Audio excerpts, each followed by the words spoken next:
Budi Luhur. Pada siang hari ini kita akan kuliah umum, kuliah bersama, mata kuliah kolaboratif governance yang akan disampaikan oleh Bapak Dr. Bambang Pujiono, MM, MSI. Oke, nah sebelum masuk ke paparan yang disampaikan oleh Pak Dr. Bambang Pujiono, kita tahu bahwa isu-isu kebijakan publik semakin rumit, semakin tidak menentu, semakin kompleks dan sebagainya. Dan yang harus kita pahami bahwa isu-isu atau masalah-masalah kebijakan itu kemudian tidak bisa diselesaikan atau ditangani secara sendirian. Nah, oleh karena itu harus dilakukan secara multisektoral, ya, baik itu dari sektor privat, kemudian ada sektor publik, ada sektor non-profit. Nah, kemudian juga nanti siapa yang harus melakukan implementasi atau mungkin kolaborasi, ya, antar banyak stakeholders tersebut. Misalnya bisa dilakukan kolaborasi antara pemerintah dengan pemerintah, antara pemerintah dengan warga negara, pemerintah dengan swasta, pemerintah dengan LSM, atau mungkin semuanya secara bersama-sama. Nah, oleh karena itu, kenapa isu-isu atau masalah-masalah publik atau masalah-masalah yang dihadapi oleh masyarakat, baik itu masyarakat secara domestik maupun internasional, itu bisa dikelola dengan model kolaboratif governance. Oleh karena itu, kita akan dengarkan paparan dari Pak Dr. Bambang Pujiono, MM, MSI. Silakan Pak Bambang.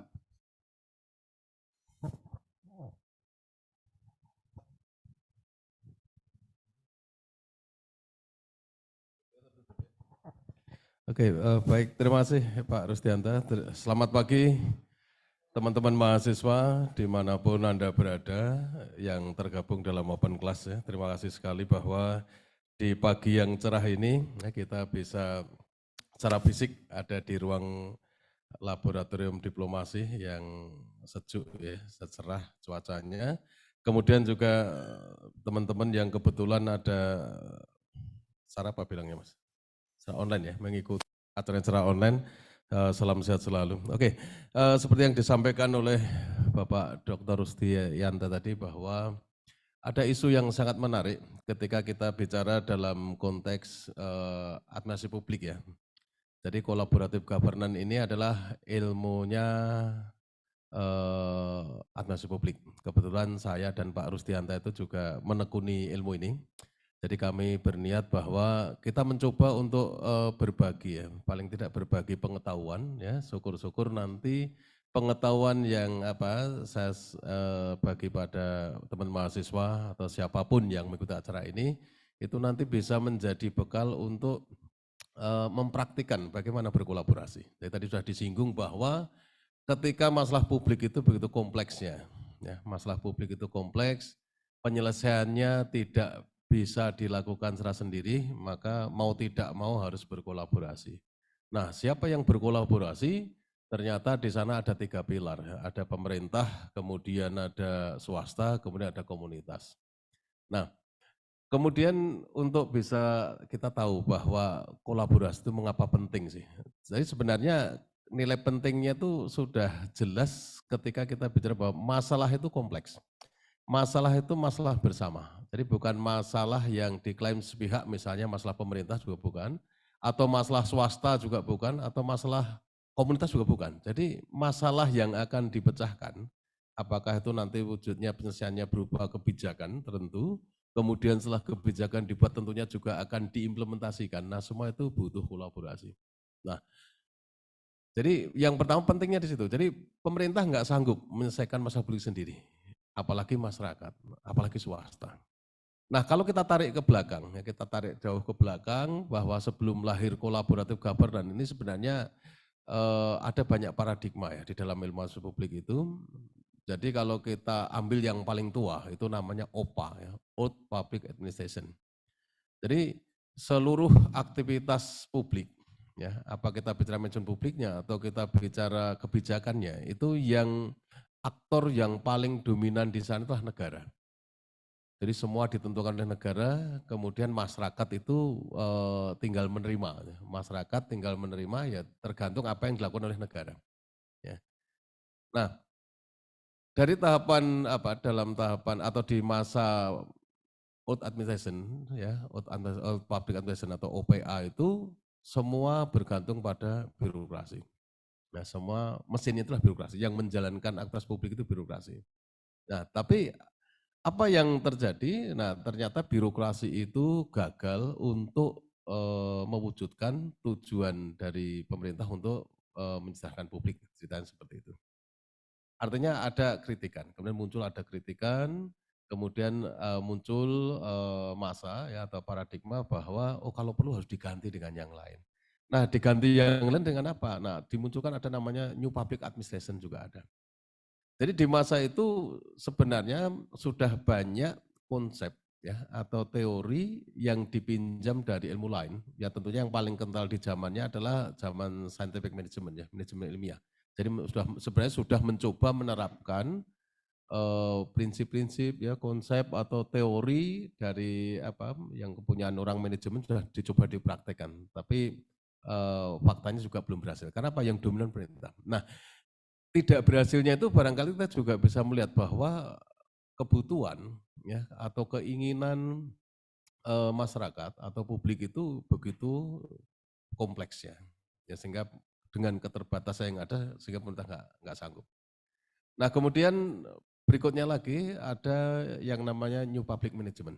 Jadi ada satu masa di dalam apa pemerintah dalam menyelenggarakan layanan publik itu menggunakan konsep-konsep manajemen. Jadi singkatnya begini, keberhasilan-keberhasilan yang ada di apa itu di lembaga-lembaga swasta atau di perusahaan-perusahaan private itu diadopsi. Sebenarnya yang membuat perusahaan itu menjadi produktif, menjadi efisien, menjadi efektif itu apa sih? Nah, itu nilai-nilai penting itu dicoba diadopsi oleh apa oleh pemerintah kemudian digunakan untuk menyelenggarakan pemerintahan. Nah, yang terjadi di masa itu ya semua serba efisiensi, semua efisiensi. Jadi pengennya dibuat efisien, segala aktivitas juga diukur ya, produktivitas bagaimana caranya. Nah tapi akhirnya apa yang terjadi malah swastanisasi. Jadi eh, negara itu menjadi dikuasai oleh apa? Oleh saudagar, malah jadinya seperti itu. Ya, jadinya seperti itu. Jadi negara seolah-olah seperti lembaga apa swasta. Nah, layanan publik itu bisa dinikmati bagi mereka yang punya akses secara ekonomi. Jadi kalau ingin mendapatkan layanan yang paling bagus, kalau punya uang ya bisa mendapatkan. Nah, tapi bagaimana dengan masyarakat yang tidak punya kemampuan itu? Oke, tapi di situ sebenarnya kita sudah bisa melihat bahwa oh ada pemerintah menjalankan birokrasi kemudian mengadopsi konsep-konsep atau teori yang biasa digunakan oleh perusahaan swasta. Nah kemudian berikutnya muncul lagi ada kritikan bahwa kok negara dibuat seperti swasta. Masyarakat terus nanti bagaimana? Artinya layanan publik pun menjadi tidak merata. Nah akhirnya muncullah yang namanya New Public Service. Jadi New Public Service itu sudah mulai menghargai, artinya memberikan penghargaan kepada masyarakat.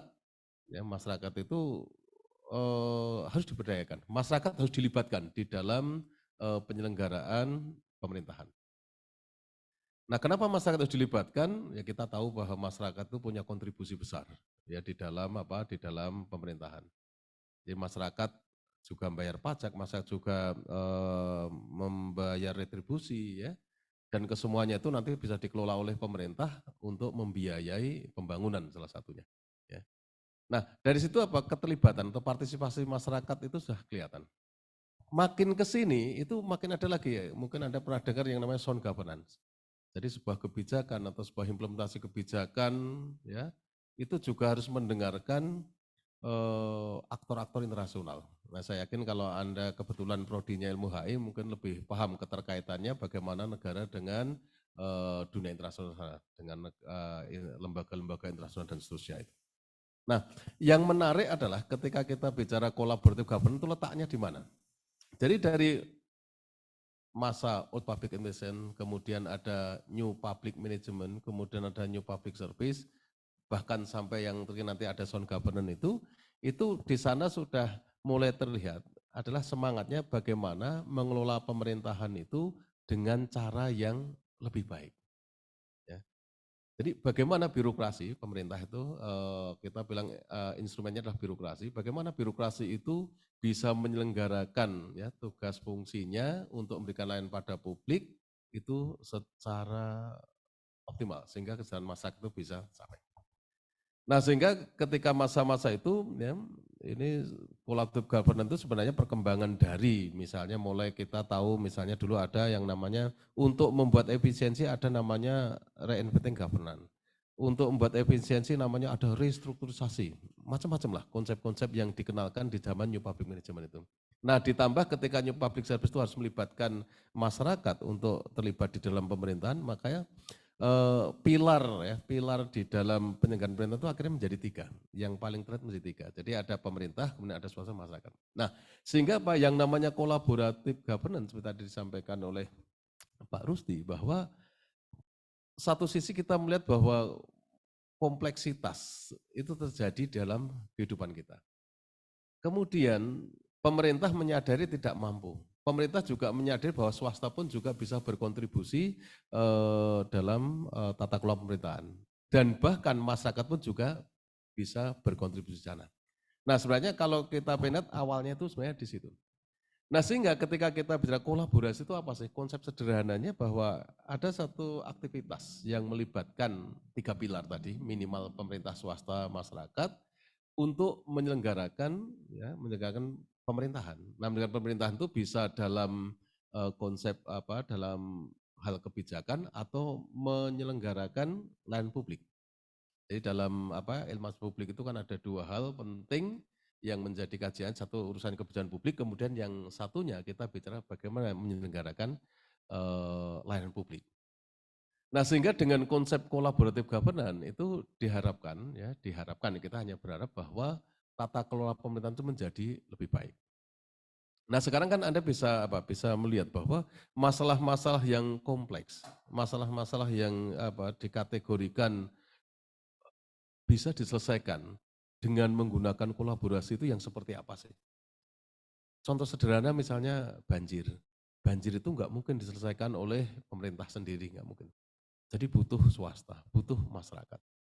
Kalau ditelusuri lagi, Anda pengen lihat misalnya pemerintah yang seperti apa sih? Loh, pemerintah pun juga bisa dibagi-bagi. Ada pemerintah yang di tingkat pusat, ada pemerintah di tingkat provinsi, ada pemerintah di satuan pemerintahan yang paling bawah misalnya. Itu juga bisa dilibatkan. Kemudian swasta juga begitu. Kalau kita bicara swasta itu ada swasta yang skala aktivitasnya itu nasional. Ada yang internasional ya. Ada yang mungkin cakupannya hanya mungkin lokalan saja juga bisa. Nah kemudian yang lain masyarakat pun juga harus terlibat di sana. Ya. Nah sehingga kita bisa melihat ya ada 3 pilar ya, 3 institusi pemerintah, swasta, masyarakat. Nah itu bagaimana mereka bisa berkolaborasi untuk mengatasi banjir misalnya. Jadi banjir nggak mungkin pemerintah kita pasrah, pokoknya tugas pemerintah kita taunya banjir itu tidak pernah ada, ya nggak mungkin bisa. Kemudian misalnya kemacetan, ya kemacetan, kemudian mungkin ya kasus korupsi, kemudian pengangguran, kemiskinan dan sebagainya, itu bukan masalah yang sederhana, itu masalah yang kompleks. Sehingga penyelesaiannya itu harus menggunakan konsep kolaboratif governance. Oke, jadi kalau artinya gini, kita jangan sampai keliru menggunakan istilah kolaborasi terlalu sederhana. Jadi misalnya saya dengan Pak Rusdi nulis buku, kemudian kita bilang saya berkolaborasi dengan Pak Rusdi nulis buku, ya, sebenarnya keliru. Saya bermitra dengan Pak Rusdi nulis buku, nah itu mungkin benar itu. Ya makanya hati-hati. Hati-hati. Jadi kita harus paham betul bahwa ketika bicara kolaborasi itu konteksnya adalah sesuatu yang sangat kompleks, masalah atau aktivitas yang dilakukan terkait dengan publik itu. Oke, nah itu terkait dengan apa, dengan konsep kolaborasi sebenarnya seperti itu. Nah, kemudian yang namanya collaborative governance itu, kita bisa membayangkan ya teori-teori pembentuknya itu banyak. Jadi mana mungkin 3 pilar minimal, atau kalau nanti didetailkan itu menjadi banyak sekali, karena kalau kita bicara pemerintah juga rinciannya banyak dari berbagai tingkatan. Kemudian swasta juga begitu, kemudian komunitas atau masyarakat juga seperti itu, ya. Nah, itu juga pasti ada hubungannya bagaimana yang mereka bisa berkolaborasi kalau mereka tidak berjejaring. Oh, kalau begitu mungkin ada kaitan dengan teori jejaring. Kita memandang bahwa masyarakat, pemerintah, dan komunitas itu sebagai sebuah institusi. Oh, berarti teori institusi pun juga terlibat di sana. Ya. Mungkin ada hubungannya dengan teori modal sosial, mungkin ada hubungannya dengan teori trust misalnya, banyak sekali. Ada mungkin ada menggunakan teori-teori apa rational choice dan sebagainya, itu semua ada di sana. Jadi kita bisa membayangkan bahwa collaborative governance yang kita kenal konsepnya itu sebenarnya pembentuknya teori itu banyak. Jadi bukan secara otomatis atau secara serta-merta kita berkolaborasi kalau tidak didasari oleh beberapa konsep atau teori yang beberapa di antaranya saya sebutkan tadi, ya mungkin kolaborasi itu nggak akan pernah bisa terwujud. Gitu. Nah, kemudian kan kita membayangkan ketika 3 pilar minimal kemudian mereka bisa berkolaborasi, itu kan sebuah apa, ada sebuah proses ya, ada sebuah proses. Nah kalau kita bicara proses, berarti prosesnya pun nanti juga akan apa, akan dinamis. Ya. Mungkin kasus per kasus barangkali cara berkolaborasi, proses berkolaborasinya mungkin berbeda-beda. Mungkin kita pernah mendapatkan satu cerita yang sukses ya, success story misalnya, wah berkolaborasinya prosesnya mudah. Ada cerita lain mungkin berkolaborasinya kok sangat rumit dan sebagainya dan sebagainya. Karena memandang bagaimana kolaborasi itu berproses itu bermacam-macam. Karena kita membayangkan namanya proses itu kan bisa tahap awal seperti apa, terus tahap tengahnya bagaimana, tahap akhirnya seperti apa dan sebagainya. Ya samalah kalau kita misalnya mengibaratkan orang apa, kita mau berkenalan itu kan tahapnya bagaimana sih? Oh, ada mungkin tahapannya sederhana, tatap muka, berinteraksi awal. Kemudian dari tatap muka nanti akan apa, ada proses berikutnya untuk apa, saling mengenal lebih jauh untuk apa, bisa mendapatkan kesamaan-kesamaan pandangan bagaimana, sampai saling apa, bisa memberikan keyakinan, memberikan kepercayaan, bangun komitmen, kemudian membangun apa, legalitas bersama, syukur kalau perlu ada apa, dikuatkan dengan apa, dengan legalitas misalnya sampai terbangun sebuah struktur kolaborasi. Nah, gambaran itu sebenarnya kita sudah bisa membayangkan ya sebuah prosesnya itu pasti apa sangat bervariasi. Tadi Pak Rusti sempat cerita bahwa ada buku-buku terbaru yang bicara tentang bagaimana proses kolaborasi. Proses yang lama, proses kolaborasi itu ya kalau kita lihat konsep yang lama itu prosesnya panjang banget. Tetapi makin ke sini dari buku-buku yang baru itu ternyata apa, disederhanakan. Nah, artinya apa? Kita melihat bahwa ketika kita berkolaborasi, ketika proses kolaborasi itu berlangsung, sebenarnya mau dari startnya dari mana? Dari titik awal yang sama sekali tidak saling mengenal atau sudah mulai saling mengenal kemudian berproses kolaborasi. Nah, tentunya itu kan memberikan apa? Memberikan gambaran yang berbeda prosesnya. Nah, dari situ kita juga bisa mengkomparasi. Misalnya kalau kolaborasi itu dari nol, start dari awal ya pasti proses panjang. Panjang. Tergantung yang terlibat itu siapa. Terus ada tiap-tiap elemen yang terlibat dalam kolaborasi itu artinya gini, terbuka apa tidak, terus cepat untuk bisa menerima perbedaan apa tidak, cepat bisa menyesuaikan apa tidak dan sebagainya. Karena dalam kolaborasi kan mereka harus dalam posisi yang setara antar komponen yang terlibat itu tidak boleh ada yang dominan, ada yang superior, sementara yang itu apa subordinat itu nggak boleh, harus sama. Nah, proses itu sebenarnya kita kan bisa apa, melihat sebagai sesuatu yang apa, yang rumit itu karena apa gini. Yang terlibat dalam kolaborasi nanti ya, institusi itu berbeda. Perbedaan itu kita melihatnya dari apa? Dari kapasitas organisasinya. Organisasi pemerintah yang besar misalnya pusat dengan organisasi daerah meskipun sama-sama dalam apa? Dalam pilar pemerintahan, itu pun juga belum tentu sama. Bagaimana mereka bisa berkomunikasi vertikal, horizontal, dan diagonalnya. Kemudian kita juga melihat organisasi swasta itu, perusahaan swasta yang besar dengan yang kecil, itu pun juga berbeda-beda karakteristiknya. Nah kemudian masyarakat juga seperti apa. Nah ketika yang terlibat itu banyak, kemudian mereka memiliki karakteristik yang berbeda-beda itu, nah tentunya itu menjadi apa sesuatu yang apa yang menarik juga. Menarik dalam arti prosesnya pasti ada ya ada bedanya lah. Ya. Kalau organisasinya itu setara barangkali ya mungkin apa kita bisa mengatakan lebih mudah cara berkomunikasi, berinteraksi, kemudian menyampaikan visi misi ya, membangun komitmen dan sebagainya mungkin lebih mudah barangkali. Tetapi ketika kita bicara bahwa berbeda-beda, kita harus ingat bahwa tiap organisasi punya karakter, tiap organisasi punya jati diri dan tiap organisasi itu punya ego masing-masing. Belum tentu organisasi ikhlas untuk menurunkan derajatnya. Belum tentu berani organisasi yang rendah di tingkatan level yang rendah terus mendongkrak derajatnya makin tinggi biar setara. Belum tentu. Artinya itu butuh proses. Jadi saya memandang bahwa itu ada satu proses yang sudah dinamis. Nah sehingga yang namanya proses itu tidak selamanya mulus. Banyak kalau kita bicara di proses proses kolaborasi itu, proses bagaimana kolaborasi bisa terbangun itu pasti ada kendalanya. Ada faktor pendukungnya, mungkin ada faktor penghambatnya itu juga. Ya, ada masalah teknis, masalah kultur, masalah sosial, masalah ego dan sebagainya. Nah, bagaimana semua itu bisa dilebur? Bagaimana mereka punya komitmen yang sama bahwa memang kolaborasi ini penting. Saya tidak mampu melakukan ini meskipun saya pemerintah. Anda pun sebagai swasta juga tidak bisa mampu, masyarakat juga, tapi kita harus bersama-sama. Nah itu kalau kita cerita prosesnya.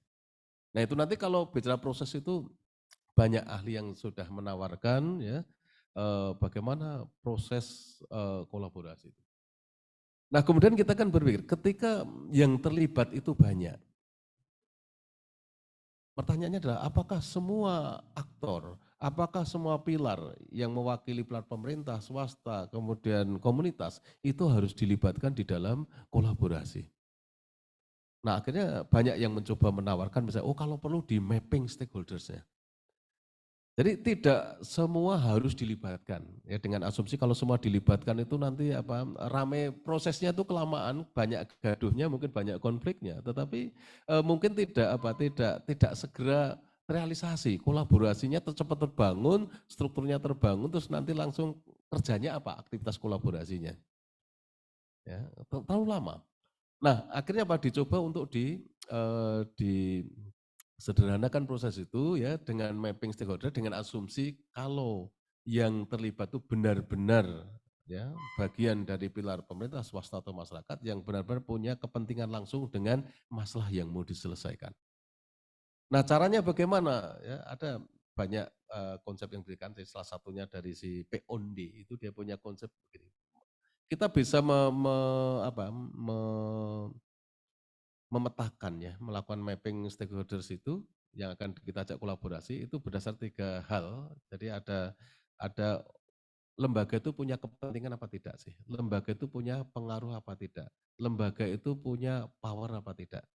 Nah dari 3 hal itu dikombinasikan, nah nanti kira-kira siapa yang memiliki tiga-tiganya?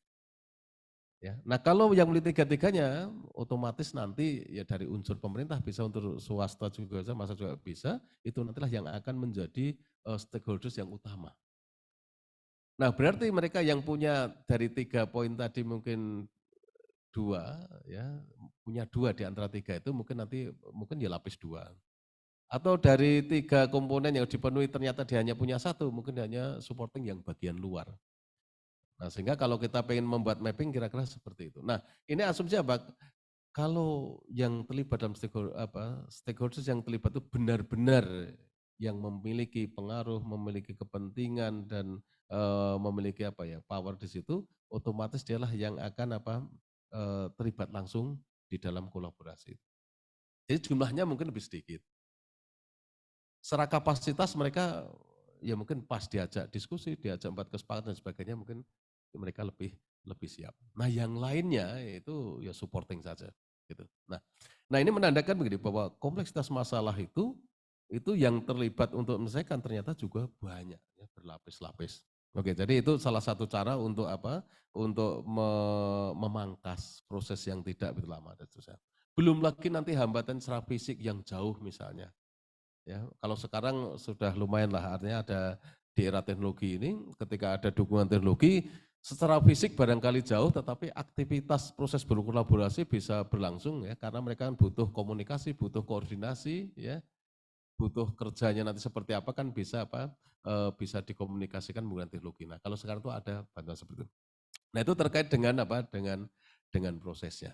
Nah, kemudian setelah berproses, terjadi, kemudian nanti dibangunlah kolaborasi terjadi. Nah, kalau sudah berlangsung itu berarti apa? Harus sudah saling percaya. Nah, bagaimana proses sudah diselesaikan, kemudian legalitas sudah dibangun, itu bagaimana caranya menjaga tiap-tiap anggota yang ada dalam kolaborasi itu, kolaborasi itu dia bisa menjaga bisa saling menjaga komitmen. Jadi jangan sampai yang namanya kita sudah bersepakat berkolaborasi, tapi di tengah jalan dia akan mengundurkan diri atau tidak berkomitmen dan sebagainya. Itu pasti akan mengganggu kinerja eh, kolaborasi.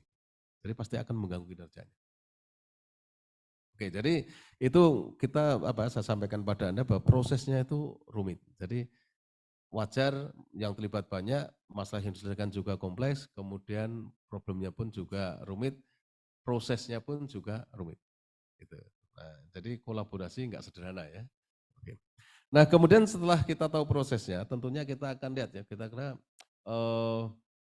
proses berkolaborasi sudah, kemudian ya kita akan melihat mengukur kolaborasi sebenarnya. Jadi kolaborasi itu sebenarnya pengen kita melihat gini, kolaborasi ini berhasil apa tidak, sebenarnya ukurannya apa sih, kan gitu. Ini sebenarnya seperti kegiatan-kegiatan kegiatan eh, manajerial yang biasa sebenarnya kalau sudah bicara, sudah ada yang bekerja sama, sudah ada yang terlibat di situ, sudah membagi tugas dan sebagainya, kan pasti nanti yang mau dicapai itu apa sih? Output yang mau dicapai apa, kemudian outcome-nya, ya, manfaat apa dari kolaborasi itu apa yang dicapai, nah itu juga harus bisa diukur. Nah itu harus dilakukan pengukuran. Artinya apa? Ada satu evaluasi yang nanti harus dilakukan untuk mengukur bahwa kegiatan yang menyelenggarakan layanan publik atau memecahkan masalah publik dengan menggunakan konsep collaborative governance itu harus dievaluasi sehingga kita tahu berhasil apa tidaknya. Gitu.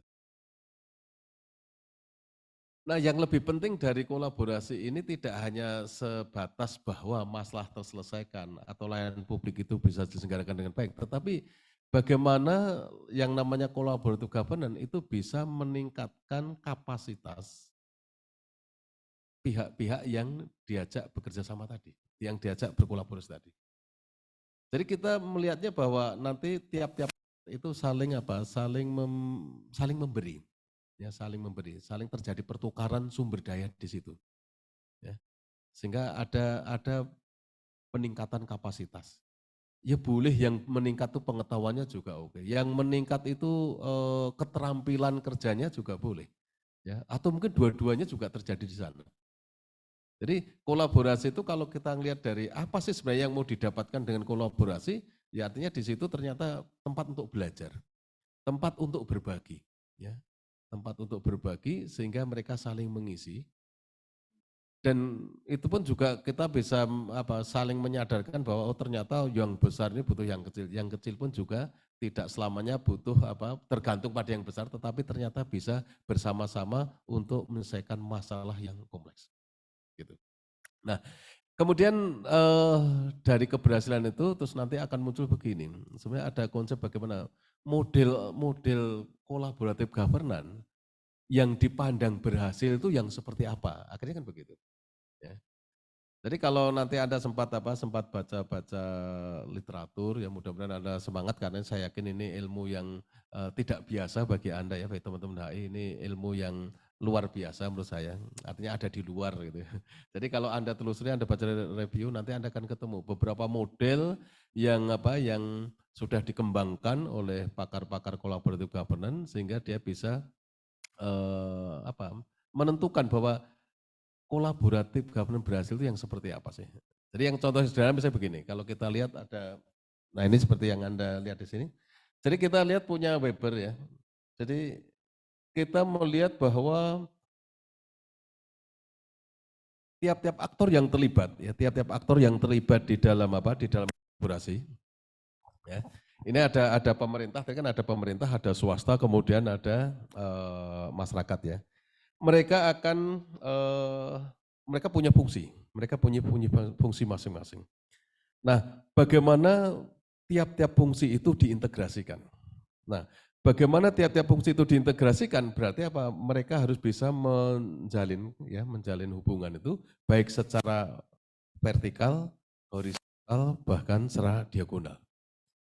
Jadi ketika fungsi-fungsi dari para aktor ini sudah terintegrasi dengan baik, kemudian jalinan komunikasi pun juga bisa dilakukan.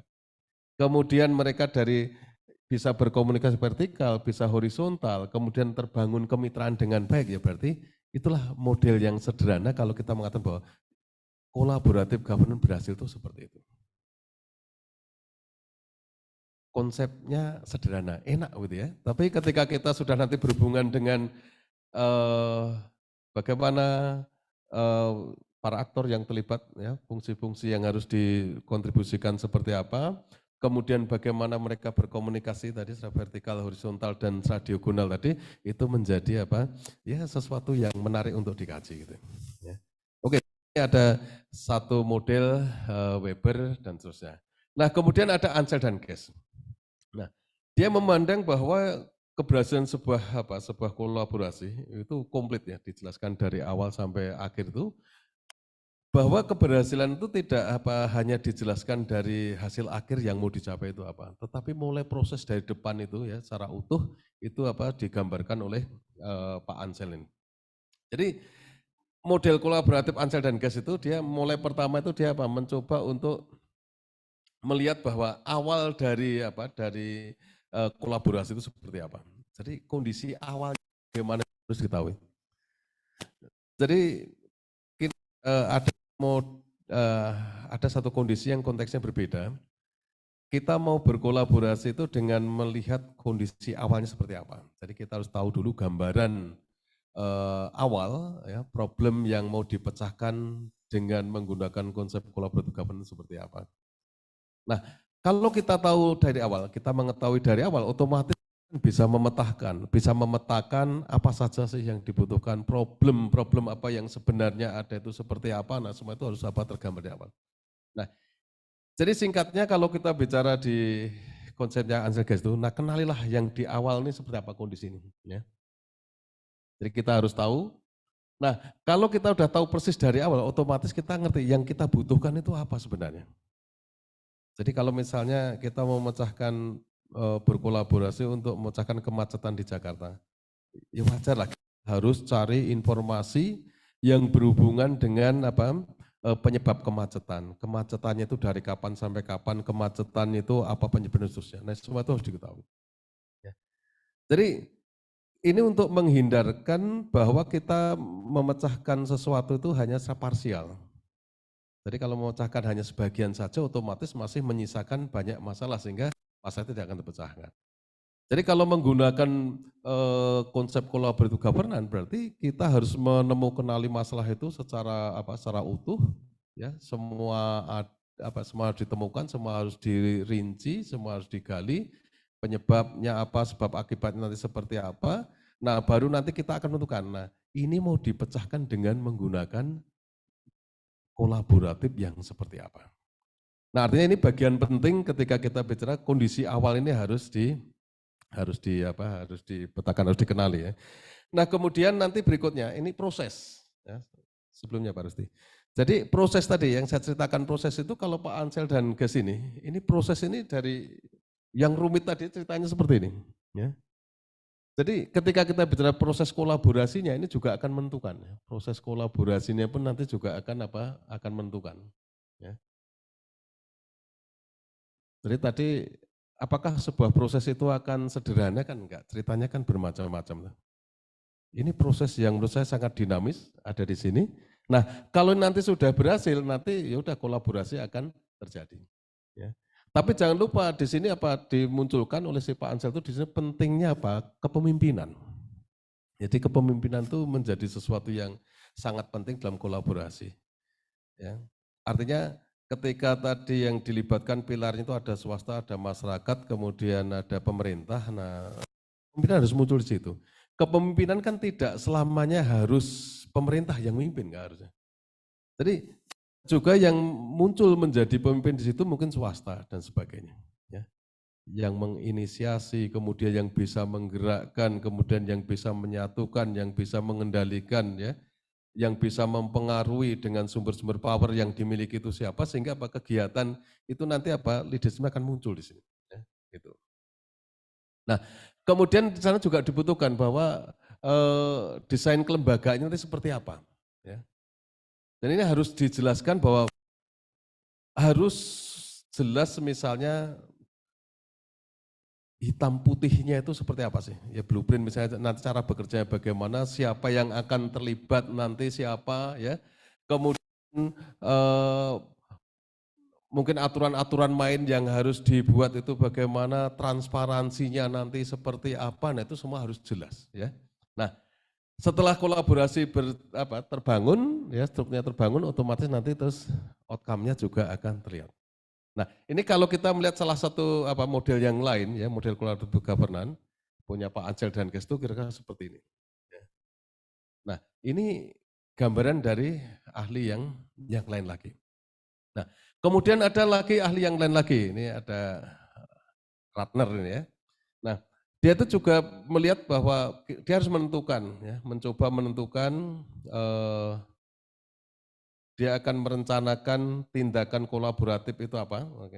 Kemudian dia juga harus bisa mengidentifikasi hambatan dan peluang yang mungkin terjadi seperti apa.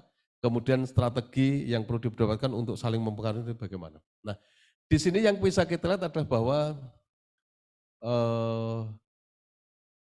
ini mencoba mengidentifikasi masalah-masalah apa sih yang harus diatasi. Ya sama tadi identifikasi awal sebuah kegiatan kolaborasi, bahwa kita harus bisa mengidentifikasi masalah apa yang akan diatasi, kemudian dari masalah tersebut aktor-aktor siapa nanti yang akan terlibat, ya, yang akan dilibatkan siapa, apakah semuanya terlibat atau bagaimana, terus apa yang bisa dicapai dengan kolaborasi itu nantinya. Nah ini si Ratner sebenarnya beliau mencoba mengidentifikasi dari awal masalahnya apa, kemudian dari masalah itu mana yang harus diatasi, kemudian siapa yang akan terlibat, kemudian apa yang bisa dicapai. Nah, kemudian nanti juga akan muncul karena ini melibatkan banyak kelompok ya tentunya selalu ada perdebatan siapa yang akan dilibatkan, kemudian cara yang paling efektif untuk membuat satu perubahan nanti bagaimana, kemudian bagaimana nanti kalau ada kelompok-kelompok yang pro dan kontra, bagaimana cara menyelesaikan dan sebagainya. Nah, kemudian ketika kita mencoba mencari tindakan kolaboratifnya adalah bagaimana nanti kolaborasi itu dibangun, bagaimana kolaborasi itu dipertahankan, kemudian sambil berjalan nanti kemajuan-kemajuan apa yang bisa didapatkan dengan kolaborasi itu. Nah itu modelnya Ratner ya, model Ratner. Oke. Nah ini kalau ini cerita masa lalu ini. Jadi gampangnya gini. Anda bisa membangun satu model ya, membangun satu model sendiri. Bergantung Anda itu sebenarnya pengen meneliti tentang apa misalnya gitu. Jadi ini satu contoh ya. Satu contoh misalnya ini ada satu model kolaborasi yang dibangun dalam konteks untuk bagaimana mengelola kawasan pariwisata. Ceritanya seperti itu. Nah, ini caranya juga bisa dulu. Jadi kita bisa membangun begini bahwa bagaimana kita melihat relasi antar stakeholdersnya. Jadi stakeholders yang terlibat misalnya dalam pengelolaan pariwisata itu swasta, pemerintah, dan masyarakat dipetakan dulu. Kemudian mereka harus diidentifikasi. Kita coba identifikasi, nanti kita lakukan mapping ya berdasarkan power ya, kemudian berdasarkan interest yang dia punya, kemudian ada influence-nya dia seperti apa. Kemudian proses kolaborasinya bagaimana bisa kita cermati, bisa kita lihat, bisa kita amati sampai kira-kira mendapatkan apa ya, legitimasi dan seterusnya nanti bagaimana. Kemudian kita juga bisa melihat kira-kira proses kolaborasi ada faktor pendukung, penghambat dan sebagainya, seperti apa juga bisa dilihat ya. Kemudian kita nanti juga akan bisa melihat model kolaborasinya yang akan dibangun seperti apa. Nah, ini semua sebenarnya apa? Kita bisa merujuk ya kolaboratif governance dari teori yang pernah ada itu sampai kita bisa menghasilkan model yang terbaru. Jadi ini sebenarnya satu gambaran bahwa membangun model kolaborasi itu sebenarnya bisa dilakukan oleh siapapun. Yang terpenting masalahnya kompleks. Masalah kompleks tidak bisa dipecahkan sendiri. Masalah itu melibatkan banyak pihak yang akan bisa membantu untuk menyelesaikannya. Nah, bagaimana banyak pihak itu kemudian nanti bisa diajak berkolaborasi, kemudian nanti bisa menghasilkan ya satu apakah itu kaitan implementasi kebijakan atau pembuatan kebijakan atau memberikan layanan pada urusan pengelolaan publik misalnya. Oke, itu terkait dengan bagaimana proses, kemudian bagaimana model. Oke, karena kuliah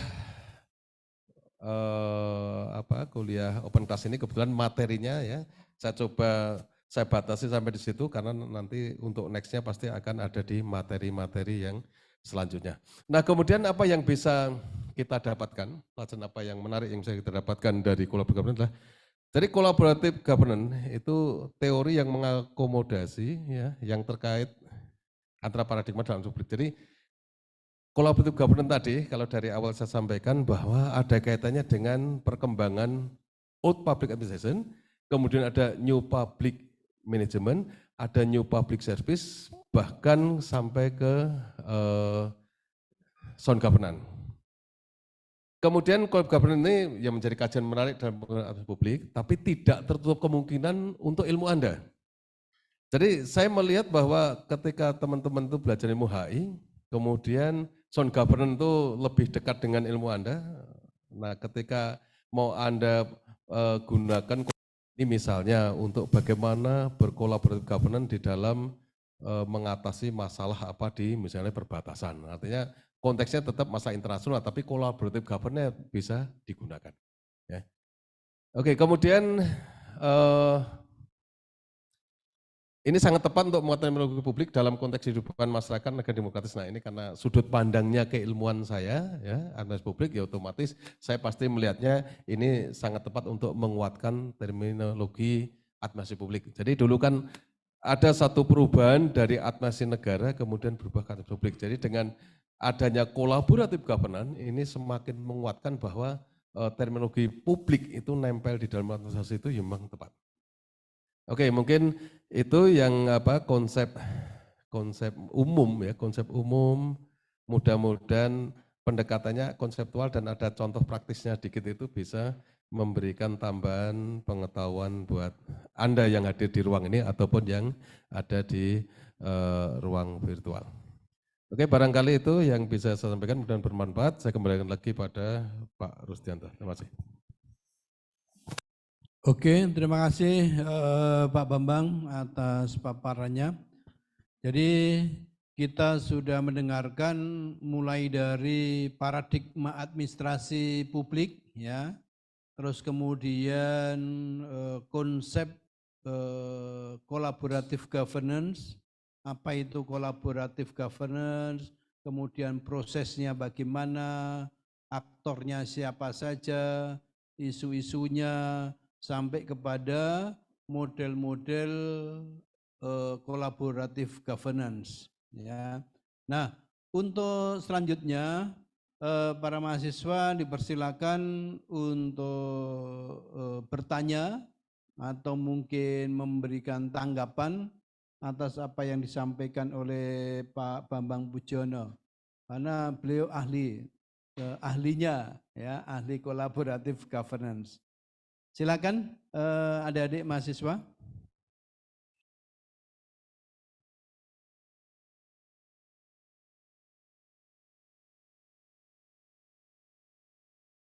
Silakan, ada pertanyaan?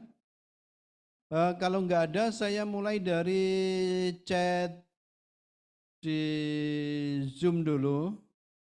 Selamat siang Kak, sebelumnya perkenalkan nama saya Fahmi Yasid Baini. Mohon izin untuk bertanya, apa saja dampak positif dari kolaboratif dan governance bagi masyarakat umum? Terima kasih. Silakan mungkin sambil menyusun pertanyaan atau mungkin tanggapan bisa Pak Bambang jawab ini terkait dengan dampak positif kolaboratif government bagi masyarakat. Silakan Pak.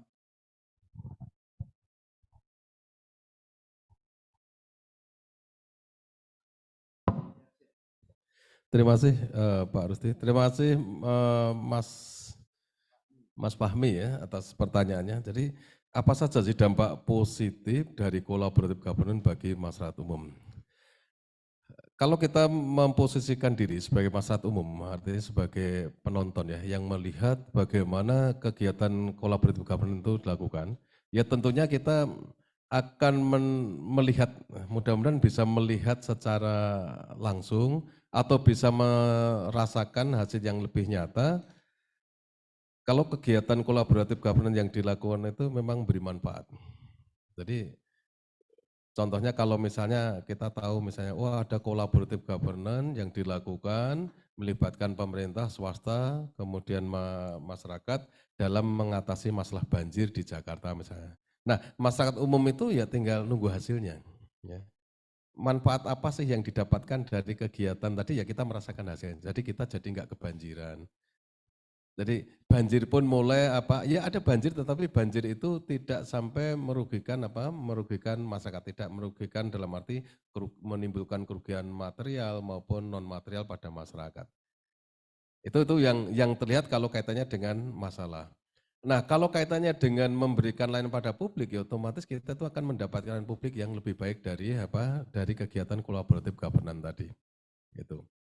Nah, yang lainnya kalau kita posisikan sebagai masyarakat umum ya kita dengan quality governance selain manfaat langsung yang kita dapatkan terkait dengan pelayanan publik atau terkait dengan masalah yang dipecahkan dengan quality governance, kita tuh belajar.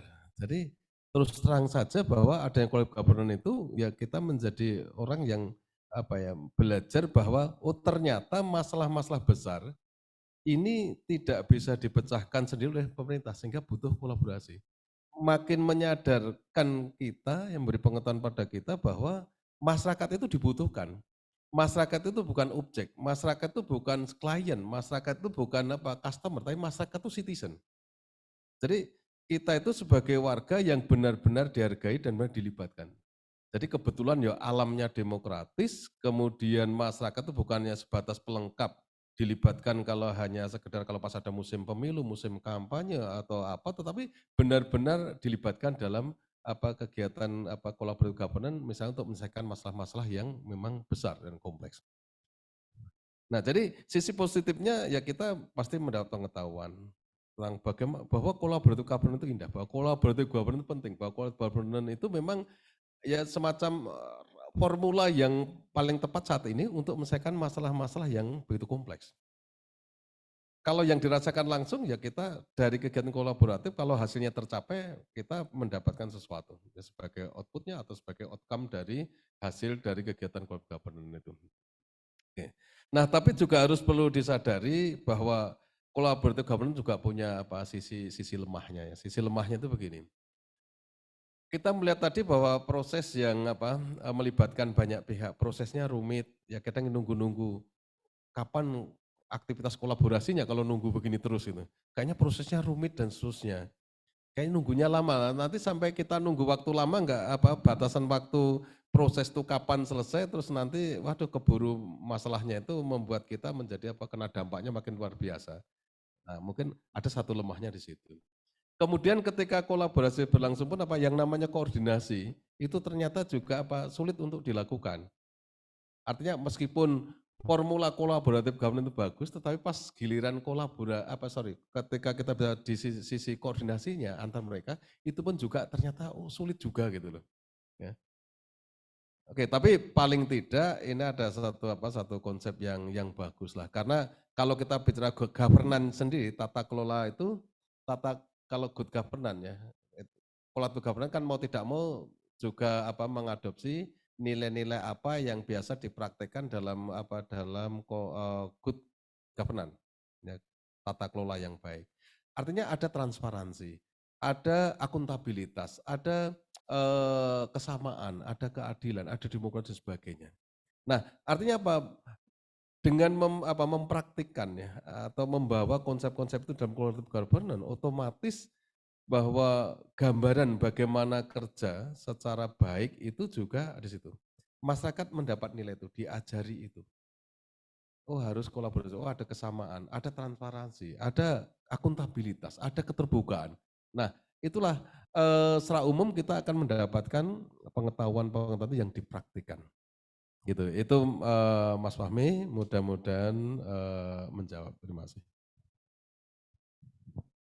Oke, masih ada yang mau bertanya? Ya mungkin jadi dengan kolaboratif itu kan menjadi lebih efisien, efektif karena akan terjadi sharing sumber daya, sharing pengetahuan sehingga kedua belah pihak atau stakeholders itu akan mendapatkan keuntungan ya. Jadi mungkin lebih hemat biaya, hemat sumber daya dan sebagainya. Mungkin dari siapa namanya?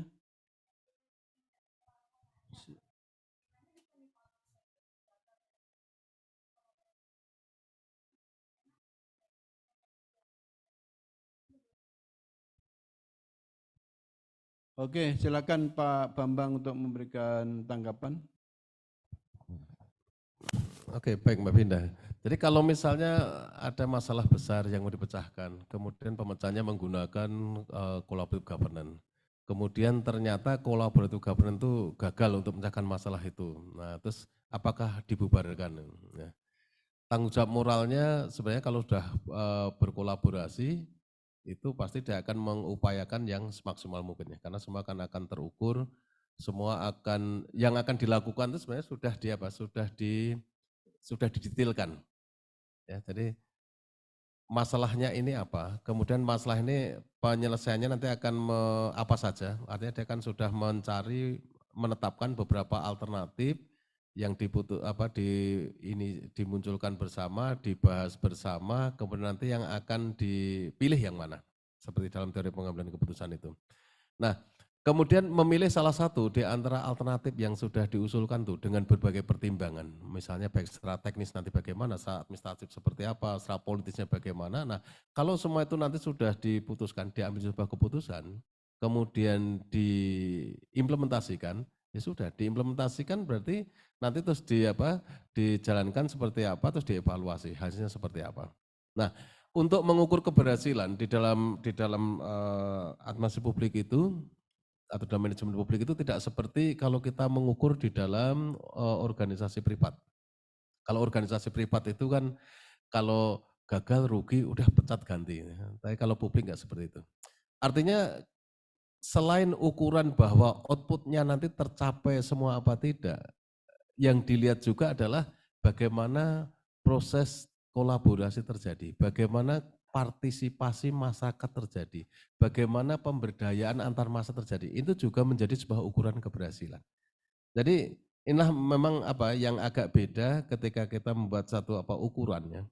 Ukuran kinerja organisasi publik memang beda dengan organisasi private. Nah, kalau Anda menggunakan sudut pandang private, organisasi private, mungkin loh ini sudah berkolaborasi, sudah lembaga terpilih, mereka sudah merencanakan dengan baik, strategi juga ada pilih, kok ternyata hasilnya enggak seperti yang kita inginkan. Ya demikian adanya lah karakteristik organisasi publik. Jadi ukuran tidak selamanya harus menggunakan ukuran ekonomis. Partisipasi massa terlibat, ada peningkatan sedikit kualitas masyarakat mengenal kolaborasi, masyarakat sudah mulai mengenal adanya transparansi, bahwa masalah besar ini harus dipecahkan buat banyak pihak, itu pun sudah menjadi ukuran keberhasilan.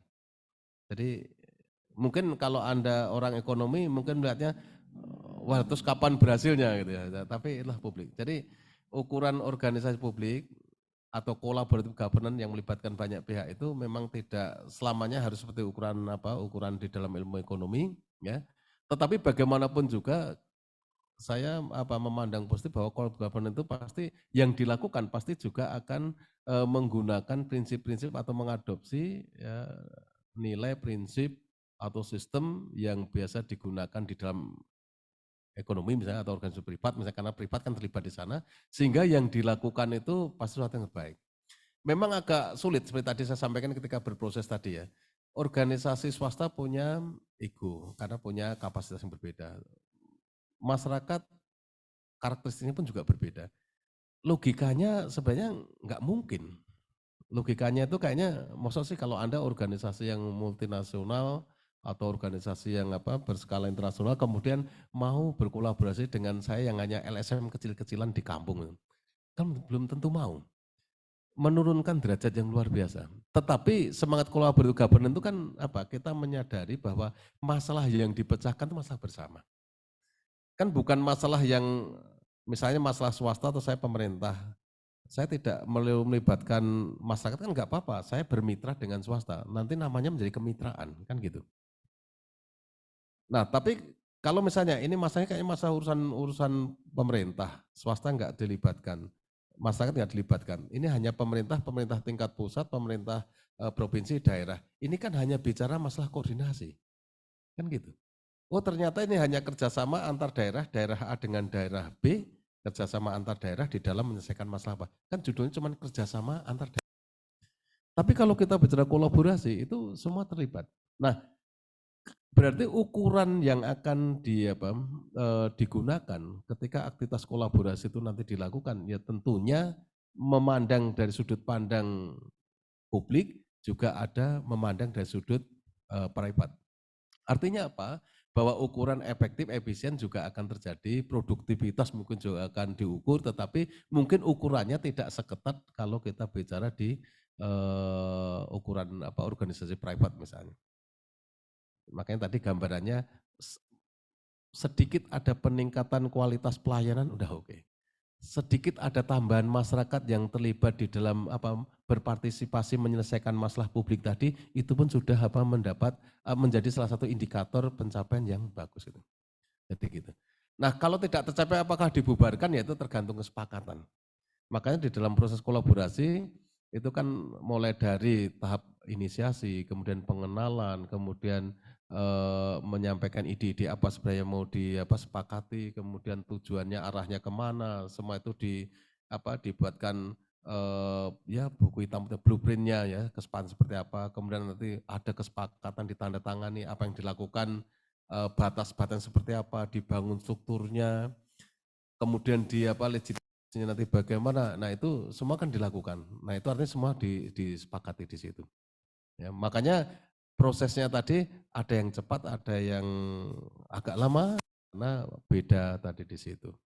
Oke, tapi nah kesepakatannya apakah nanti kalau gagal itu dibubarkan atau bagaimana, bahkan nanti misalnya ada klausul kalau misalnya nanti ada yang tidak sepakat di tengah jalan, tidak komitmen terus bagaimana, nah tentunya harus diselesaikan di tahapan proses tadi. Gitu. Gitu Mbak Winda. Terima kasih.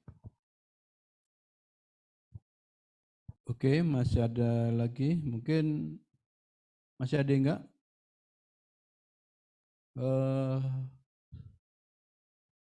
Silakan. Jadi benar sekali ya yang katakan Pak Bambang tadi bahwa untuk mengukur kinerja kolaboratif governance itu tidak sama ya mengukur organisasi publik dengan organisasi privat. Salah satunya adalah kalau organisasi publik itu kan kepuasan publik atau masyarakat itu juga sangat menentukan.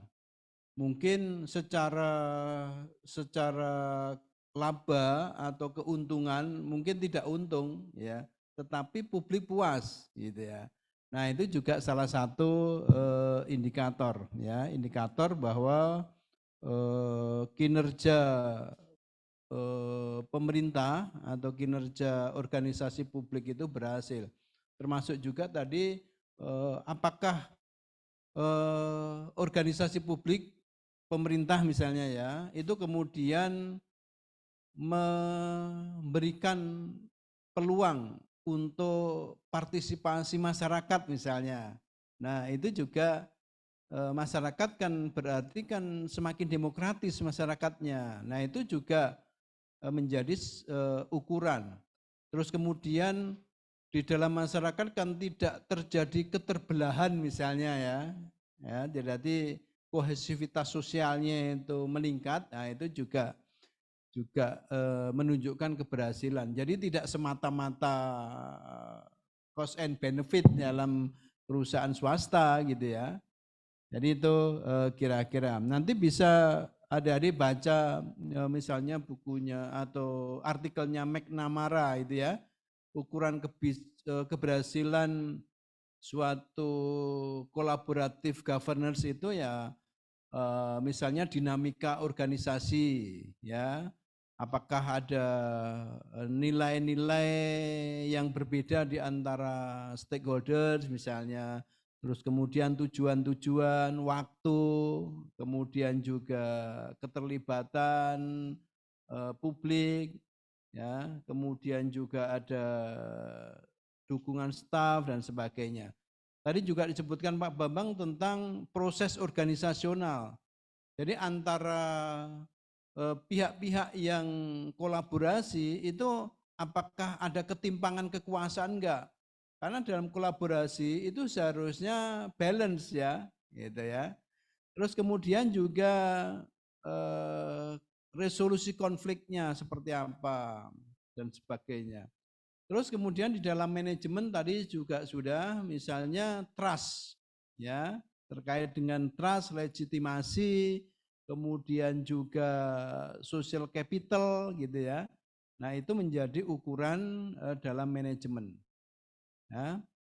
Jadi kalau di artikelnya McNamara itu ada 3 faktor keberhasilan atau kegagalan sebuah collaborative governance.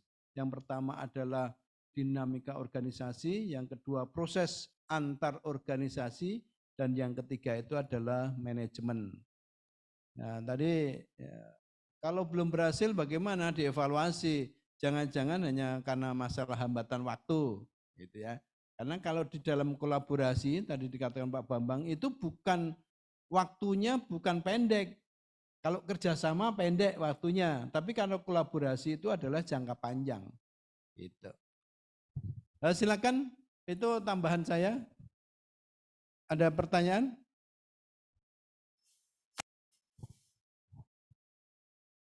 Kalau tidak ada, mungkin saya cukupkan sekian. Terima kasih Pak Bambang atas ilmunya.